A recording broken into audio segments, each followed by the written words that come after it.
Hello students, आज हम class 10 में इलेक्ट्रिसिटी चैप्टर स्टार्ट करने जा रहे हैं। तो चैप्टर जो है बहुत इजी है, आप इसको स्टार्टिंग से ही अच्छे से समझिएगा। तो चैप्टर का नाम क्या है? इलेक्ट्रिसिटी।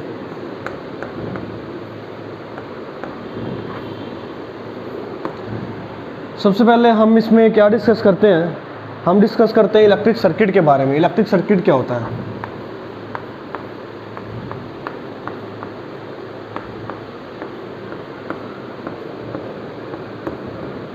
इलेक्ट्रिक सर्किट के बारे में डिस्कस करते हैं। क्या होता है इलेक्ट्रिक सर्किट? एक कॉन्टिन्यूअस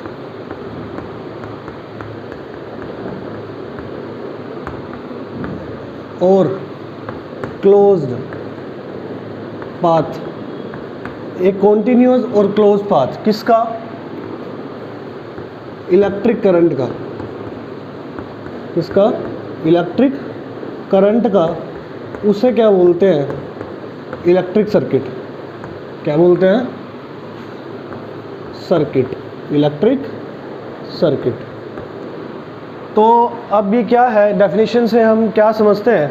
जैसे कि मैंने एक सर्किट बनाना है, तो मैंने ये वायर लगाई और ये है स्टूडेंट्स बल्ब। तो बल्ब का सिंबल होता है ये, इस तरह से लिखते हैं इसको। क्या है ये मेरे पास? बल्ब, ठीक है। और यहाँ पर एक बैटरी लगा दी गई। ये देखिए स्टूडेंट्स, ये एक सेल है जो रिप्रेजेंट करता है ये टर्मिनल पॉजिटिव को, ये टर्मिनल नेगेटिव को। इसी तरह ये टर्मिनल पॉजिटिव, ये टर्मिनल नेगेटिव। तो स्टूडेंट्स यहाँ पर मेरे पास कितने सेल हैं? 3 सेल बैटरी।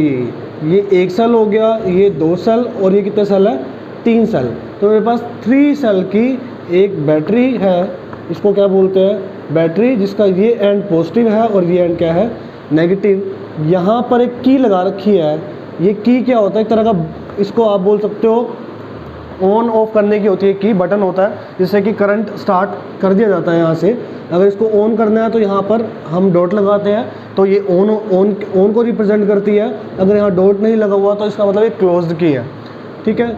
और करंट को मेजर करने के लिए यहाँ पर एक अपरेटस लगाया जाता है, इसके बारे में भी हम डिस्कस करेंगे, ठीक है। इसका नाम होता है अमीटर। ये क्या होता है? अमीटर। अभी हम इसको डिस्कस करेंगे। तो अभी हम इलेक्ट्रिक सर्किट को रिप्रेजेंट करते हैं। एक इलेक्ट्रिक सर्किट है, इस इलेक्ट्रिक सर्किट के अंदर क्या लगा हुआ है? एक बल्ब लगा हुआ है, और वायर के साथ क्या लगा रखी है हमने? एक बैटरी लगा रखी है, की लगा रखी है, और एक अमीटर लगा रखा है। तो बैटरी, जब हम यहाँ से की ऑन करते हैं तो बैटरी से करंट फ्लो होता है। करंट फ्लो होता है पॉजिटिव, यहाँ करंट का जो डायरेक्शन होती है वो हमेशा पॉजिटिव एंड से नेगेटिव एंड की तरफ होती है। तो करंट हमेशा यहाँ से फ्लो होगा, और करंट जो है कॉन्टीन्यूस फ्लो होगा, क्लोज पाथ में फ्लो होगा। और ये कॉन्टीन्यूस और क्लोज पाथ जो है इस इलेक्ट्रिक करंट को, उसे बोलते हैं सर्किट। ये एक सर्किट है जिसमें करंट का कॉन्टीन्यूस फ्लो हो रहा है क्लोज पाथ के अंदर। तो अब हम सबसे पहले डिस्कस करेंगे किसके बारे में? इलेक्ट्रिक करंट के बारे में, ठीक है। सबसे पहले हम किसके बारे में डिस्कस करेंगे? इलेक्ट्रिक करंट के बारे में।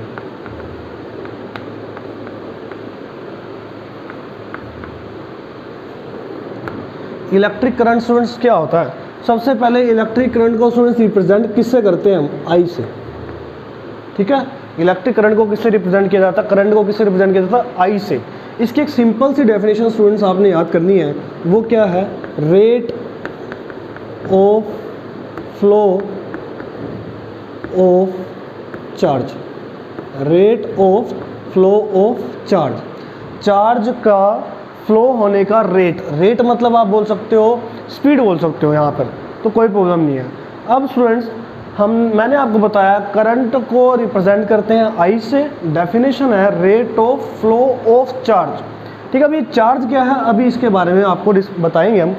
तो यहाँ पर देखें, अगर तो चार्ज को स्टूडेंट्स, यहाँ पर मैं लिख देता हूँ, चार्ज को हम रिप्रेजेंट करते हैं किससे? क्यू से। चार्ज को किससे रिप्रेजेंट किया जाता है? क्यू से। तो यहाँ पर अगर मैं करंट का फॉर्मूला बनाऊँ, करंट को रिप्रेजेंट तो आई से किया जाता है। रेट के लिए बाय में क्या लग जाता है? टी इज़ द टाइम, और फ्लो ऑफ चार्ज, चार्ज को लिखते हैं किससे? है क्यू से। तो ये करंट का फॉर्मूला है I is equal to Q by में टी। दोबारा से सुन लिए, रेट के लिए बाय में टाइम लगा दिया, और फ्लो ऑफ चार्ज, चार्ज किसका सिंबल क्या होता है? क्यू। तो यहाँ पर स्टूडेंट्स क्यू है मेरे पास चार्ज, और जो टी है वो किसको रिप्रेजेंट करता है, टाइम को। ठीक है, तो स्टूडेंट्स अब ये चार्ज क्या है, इस चार्ज के बारे में समझते हैं। अब करंट का तो फॉर्मूला हमने पढ़ लिया, करंट का फॉर्मूला होता है I = Q बाय mt। यहाँ पर एक चार्ज वर्ड आ रहा है, इसके बारे में हम पढ़ते हैं। तो ये चार्ज होता क्या, स्टूडेंट्स आपने जूनियर क्लासेस में पढ़ा होगा कि अगर मेरे पास ये चौक है, तो अगर मेरे पास, मैं चौक के साथ कुछ छोटे छोटे पेजेस के पीसीज ले लूँ, और अगर मैं ये चौक उस पेज के छोटे छोटे टुकड़ों के पास लेकर जाऊंगा, तो इनके बीच में किसी तरह का कोई फोर्स देखने को आपको मिलेगा नहीं। लेकिन अगर मैं इसी चौक को, या मेरे पास अगर पेन है, एक पेन ले लेता हूँ मैं, अगर मैं उस पेन को कुछ कागज़ के टुकड़ों के पास लेकर जाता हूँ, तो वो कागज़ के टुकड़े कोई रिस्पॉन्स नहीं देते पेन को। लेकिन अगर मैं उसी पेन को किसी भी ऑब्जेक्ट के साथ रब कर दूँ, या फिर मैं अपने जो हेयर है उसके साथ रब कर लेता हूँ, तो अब होता क्या है, जब मैं उस पेन को हेयर के साथ रब करता हूँ, तो तब रब करने के बाद मैं उनको उन कागज़ के टुकड़ों के पास अगर उस पेन को लेकर जाऊंगा, तो उनके बीच में कुछ ना कुछ अट्रैक्शन फोर्सेस आप देख सकते हो। वो जो पेज के छोटे छोटे टुकड़े हैं वो उस पेन की तरफ अट्रैक्ट होना स्टार्ट हो जाएंगे। तो अब हुआ क्या, पहले का केस क्या था कि जो वो पेन था और वो जो कागज़ के टुकड़े थे उनके बीच में कोई भी फोर्स नहीं था। लेकिन जब पेन को मैंने रब किया किसी ऑब्जेक्ट के साथ, अपने बालों के साथ रब कर दिया, तो उससे क्या हुआ, उस पेन के ऊपर एक चार्ज आ गया। वो पेन के ऊपर एक चार्ज आ गया, उस चार्ज की वजह से वो जो पेजेस के छोटे छोटे टुकड़े थे वो आपस में, वो पेजेस के जो छोटे छोटे पीसीस थे वो पेन की तरफ अट्रैक्ट हो गए। तो इस तरह से हम किसी भी बॉडी पे इस तरह से चार्ज को ला सकते हैं। वैसे तो ये चार्ज जो है होता क्या है, चार्ज दो तरह का होता है, एक होता है पॉजिटिव और एक होता है नेगेटिव। जो ये चार्ज है ये एक तरह का फोर्स ही है, जिसमें हम क्या करते हैं, मैंने आपको केमिस्ट्री में पढ़ा रखा है कि जब एक एटम अपना इलेक्ट्रॉन लूज़ करता है, तो इलेक्ट्रॉन लूज़ करने के बाद मतलब क्या है, उसने अपने अंदर से नेगेटिविटी निकाल दी। और अगर दूसरा एटम एक इलेक्ट्रॉन गेन करता है, मतलब उसके पास नेगेटिविटी आ गई। अगर एक ने अपने अंदर से नेगेटिविटी निकाली तो उसके पास पॉजिटिव चार्ज का मैग्नीट्यूड ज़्यादा हो जाता है, और अगर एक ने नेगेटिविटी ले ली तो उसके पास नेगेटिव चार्ज का मैग्नीट्यूड ज़्यादा होता है। उन पॉजिटिव चार्ज और नेगेटिव चार्ज के आयंस के बीच में जो फोर्सेस लगते हैं, तो ये फोर्सेस ही क्या है, इसे ही चार्ज बोलते हैं। तो ये चार्ज जो है, अब उस पेन, शायद उस पेन पे जब रब करने के बाद क्या पता उस पेन पे पॉजिटिव चार्ज डेवलप हुआ हो या नेगेटिव चार्ज डेवलप हुआ हो, तो ये इसे ही चार्ज बोला जाता है। तो अब चार्ज को डिफाइन करें तो देखिए यहाँ पर स्टूडेंट्स, चार्ज जो है, चार्ज को हम रिप्रेजेंट करते हैं किससे, Q से, ठीक है। और चार्ज जो है, सबसे छोटा चार्ज जो है उसको किससे लिखा जाता है, उसको लिखा जाता है E से। E is the sub smallest charge. E का मतलब इलेक्ट्रॉन, जो इलेक्ट्रॉन पे चार्ज होता है। और चार्ज जो है, इसकी प्रॉपर्टी, चार्ज जो है क्वांटाइज्ड होता है, मतलब इसको काउंट कर सकते हैं। चार्ज का फॉर्मूला क्या होता है, N × E, जहाँ पर बच्चों N जो है, N का मतलब है नंबर ऑफ इलेक्ट्रॉन्स। N का मतलब क्या है, नंबर ऑफ इलेक्ट्रॉन्स। और E क्या है, E यहाँ पर, E जो है, E है बच्चों चार्ज। चार्ज किस पे, charge on electron, charge of electron. और इलेक्ट्रॉन में स्टूडेंट चार्ज कितना होता है, कि इस E की वैल्यू क्या है वो भी लिख दे रहा हूँ मैं। E की वैल्यू स्टूडेंट्स होती है 1.6 इंटू में 10⁻⁻⁻19 कूलम्ब। तो स्टूडेंट्स यहाँ से ये पता चल गया कि चार्ज को रिप्रेजेंट किससे करते हैं, Q से। और चार्ज की जो SI यूनिट है, कौन सी unit students, SI unit, international system of unit जो है चार्ज की, वो क्या है, कूलम्ब। क्या है, कूलम्ब, COLOUMB। तो यहाँ से चार्ज को Q से रिप्रेजेंट किया। इसका फॉर्मूला क्या है, चार्ज क्वांटाइज्ड है, इसका फॉर्मूला है N × E, where N is the number of electrons and E is the charge on electron, या E इलेक्ट्रॉन का सिंबल ही है यहाँ पर। और इलेक्ट्रॉन का जो चार्ज है वो कितना होता है, 1.6 × 10⁻⁻19 कूलम्ब। तो यहाँ से हम देखते हैं कि जो यहाँ पर मेरे पास करंट है, I है, इसकी SI यूनिट क्या होती है वो देखते हैं। जो करंट की SI यूनिट होती है स्टूडेंट्स, वो होती है अमीटर, ठीक है। जो करंट की क्या होती है, SI unit, SI unit of current is, sorry, ampere. क्या होती है, एम्पियर। अमीटर से उसको मेजर किया जाता है। एसआई यूनिट क्या होती है करंट की? एम्पियर। अच्छा स्टूडेंट्स, अगर आपको ये बात क्लियर हुई तो हम क्या देखते हैं, हम यहाँ पर क्या देखते हैं कि अगर ऐसे यूनिट करंट की एम्पियर है तो आई की यूनिट क्या हो गई? एम्पियर। तो मैं आई की जगह मैंने क्या पुट कर दिया? 1 एम्पियर। और एम्पियर को स्टूडेंट किससे रिप्रेजेंट करते हैं? ए से।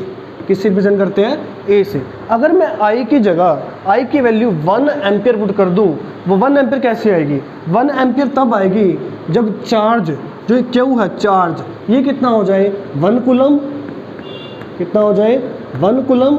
और स्टूडेंट्स यहाँ पर जो टाइम है, टाइम कितना हो? 1 सेकेंड। टाइम कितना हो? 1 सेकेंड। अगर 1 कूलम चार्ज 1 सेकेंड में फ्लो होता है तो करंट को हम बोल सकते हैं 1 एम्पियर। क्या बोल सकते हैं? 1 एम्पियर। तो यहाँ से हम 1 एम्पियर करंट को 1 एम्पियर कब बोलेंगे? If 1 coulomb charge flow through a particular area किसी भी एरिया से अगर 1 कूलम चार्ज फ्लो हो कितने सेकंड में? 1 सेकंड में। इन 1 सेकंड तभी करंट को क्या बोला जाएगा? Then current is said to be 1 ampere. Current को क्या बोला जाएगा? 1 एम्पियर। ठीक है, तो यहाँ से 1 एम्पियर की आपकी डेफिनेशन भी बन जाती है। दोबारा से सुन लीजिए स्टूडेंट्स, इलेक्ट्रिक करंट को रिप्रेजेंट करते हैं आई से। इसके जो डेफिनेशन होती है वो होती है rate of flow of charge. तो अगर करंट को आई से रिप्रेजेंट करते हैं तो मैंने आई लिखा, रेट के लिए बाय में लिखा टाइम, और चार्ज को रिप्रेजेंट करते हैं क्यू से। तो करंट का फॉर्मूला हुआ चार्ज बाय में टाइम। तो ये जो चार्ज है स्टूडेंट, चार्ज का सिंबल होता है क्यू, और चार्ज क्वांटाइज्ड है तो ये किसके इक्वल है? सबसे छोटा चार्ज किस पे होता है? इलेक्ट्रॉन पे। तभी क्यू को किसके इक्वल रख दिया मैंने? ई के। यहाँ पर इलेक्ट्रॉन के हमें नंबर ऑफ इलेक्ट्रॉन्स के बारे में पता नहीं है, तो 1 कूलम चार्ज होता है वो 6 × 10⁻18 इलेक्ट्रॉन्स पे होता है। तो यहाँ पर अगर n क्या है? नंबर ऑफ इलेक्ट्रॉन्स, सिंपल सी बात याद रखो। और ई क्या है? इलेक्ट्रॉन का चार्ज या इलेक्ट्रॉन। और कितना होता है? 1.6 × 10⁻⁻19 कूलम ये चार्ज है। ठीक है, तो ये फॉर्मूला आपने याद रखना, बहुत इंपॉर्टेंट है। तो यहाँ से करंट की ऐसा यूनिट क्या निकलती है? एम्पियर। अगर करंट की एम्पियर है तो अगर मैं 1 एम्पियर यहाँ पे करंट रख दूँ तो 1 एम्पियर कैसे निकलेगा? जब चार्ज कितने कूलम हो? 1 कूलम चार्ज फ्लो हो रहा हो कितने, किसी एरिया से कितने टाइम में? 1 सेकेंड में, तब करंट को बोला जाएगा 1 एम्पियर। अगर ये बात है तो अब करंट को किससे मेज़र किया जाता है? ये देखिए, करंट को स्टूडेंट्स मेज़र किया जाता है, एक ऑपरेटर्स होता है करंट को मापने के लिए, उसका नाम क्या है? अमीटर। ठीक है, current is measure in ammeter. और स्टूडेंट्स एक बात याद रखिएगा, अमीटर को कैसे रिप्रेजेंट करते हैं? इस तरह का एक सर्कल बनाएं, उसके अंदर लिखे ए अमीटर, और इस तरह से एक एंड पॉजिटिव और एक एंड इसका क्या होता है? नेगेटिव। ये अमीटर को रिप्रेजेंट करने का सिंबल होता है। इस अमीटर के अंदर आप क्या चेक कर सकते हैं? आप आई का क्या निकाल सकते हैं? मैग्नीट्यूड। क्या निकाल सकते हैं? मैग्नीट्यूड। और जो करंट है, करंट कैसी क्वांटिटी है? करंट एक स्केलर क्वांटिटी है। जो करंट होती है कैसी क्वांटिटी होती है? स्केलर क्वांटिटी होती है। करंट एक कैसी क्वांटिटी होती है? स्केलर। करंट का मैग्नीट्यूड भी होता है, करंट की डायरेक्शन भी होती है, लेकिन वो कैसी क्वांटिटी होती है? स्केलर क्वांटिटी होती है। ये बात आप याद रखिएगा। तो यहाँ पर हमने इलेक्ट्रिक करंट और चार्ज के बारे में स्टडी किया, और अब हम 1 से 2 क्वेश्चंस को भी ट्राई करते हैं और फिर आगे बढ़ेंगे।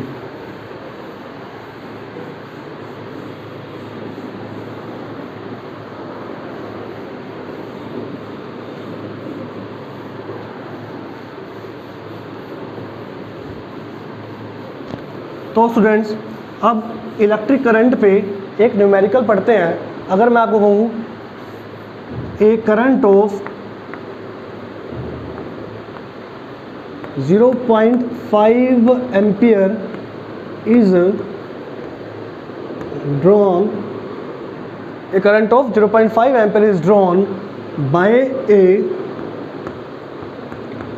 फिलामेंट क्या होता है? बल्ब को बोलते हैं filament of an electric bulb.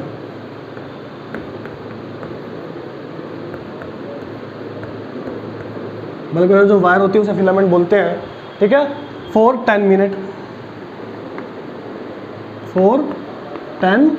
Minute.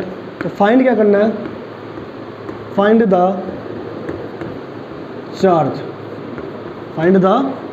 Charge.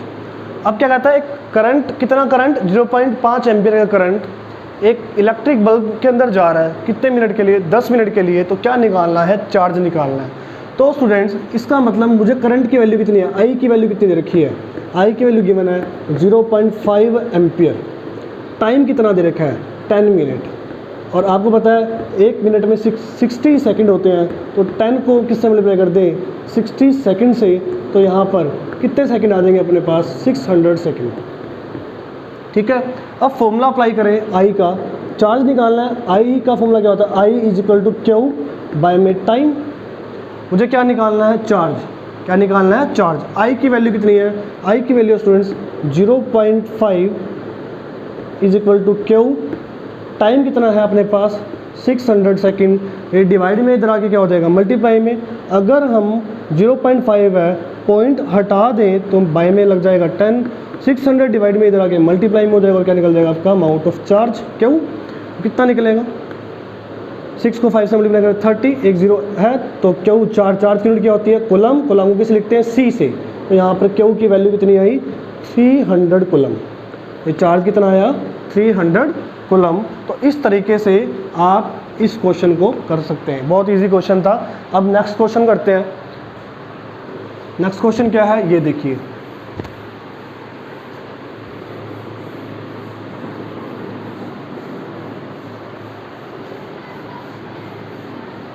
Next question क्या है? हमने क्या कैलकुलेट करना है?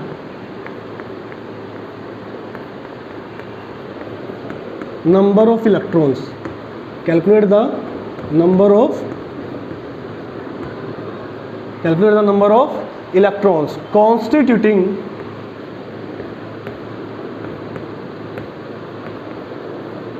One coulomb of charge. एक कूलम चार्ज में कितने नंबर ऑफ इलेक्ट्रॉन्स निकलते हैं ये निकालना है। क्या चार्ज का फॉर्मूला क्या था? n इंटू में e, where n is number of electrons and e की वैल्यू फिक्स है, e की वैल्यू तुम्हें पता है। तो यहाँ पर q की वैल्यू कितनी है? 1 कूलम। तो मैं q की वैल्यू कितनी ले लेता हूँ? 1 कूलम। n मुझे निकालना है, e की वैल्यू आपको याद रखनी पड़ेगी, कितनी होती है? 1.6 इंटू में 10⁻⁻19 कूलम। तो यहाँ पर e की वैल्यू रखी 1.6 इंटू में 10⁻⁻19 कूलम। ये मल्टीप्लाई में है, इधर आके क्या हो जाएगी? डिवाइड में होगी। तो 1.6 इंटू में 10⁻⁻19। ये भी, यहाँ भी कूलम था, यहाँ भी कूलम से कूलम कैंसिल। यहाँ पर भी किसकी वैल्यू निकलेगी? n की। किसकी वैल्यू निकलेगी? n की, where n is the number of electrons. तो यहाँ पर देखिए ध्यान से, 10⁻⁻19 ऊपर जाके क्या हो जाएगी? 1 इंटू में 10⁻⁻19। अगर मैं 1 0 यहाँ से ले लूँ तो यहाँ पर मेरे पास क्या बन जाएगा? यहाँ पर बन जाएगा 10 और एक पावर कम हो गई और कितनी बची? 18। तो बाय में क्या है? 1.6। इसका पॉइंट हटा के ऊपर क्या लगा दिया? 0। क्या बन गया ये? 100/16। क्या बन गया ये? 100/16। ठीक है, तो इसको कैंसिल करें 2 के टेबल पे पहले। अब 8 को 50 पे डायरेक्ट ले जाएं। 8 6 48, 20 बन आएगा। 0.25 इंटू में 6.25 आएगा, इंटू में 10⁻18। ये वैल्यू किसके स्टूडेंट्स? n की वैल्यू। ये क्या है? नंबर ऑफ क्या निकले मेरे पास? इलेक्ट्रॉन्स। क्या निकले मेरे पास? इलेक्ट्रॉन्स। मतलब एक कूलम चार्ज में कितने इलेक्ट्रॉन है? 6.25 इंटू 10⁻18 इलेक्ट्रॉन्स है एक कूलम चार्ज के अंदर। क्लियर है ये बात? इसका मतलब अगर किसी सर्किट के अंदर एक कूलम चार्ज है, एक कूलम चार्ज का मतलब इतने इलेक्ट्रॉन्स फ्लो हो रहे हैं। तो आज हम यही तक करते हैं। नेक्स्ट जो कंसेप्ट होगा वो नेक्स्ट लेक्चर में आपको मिलेगा।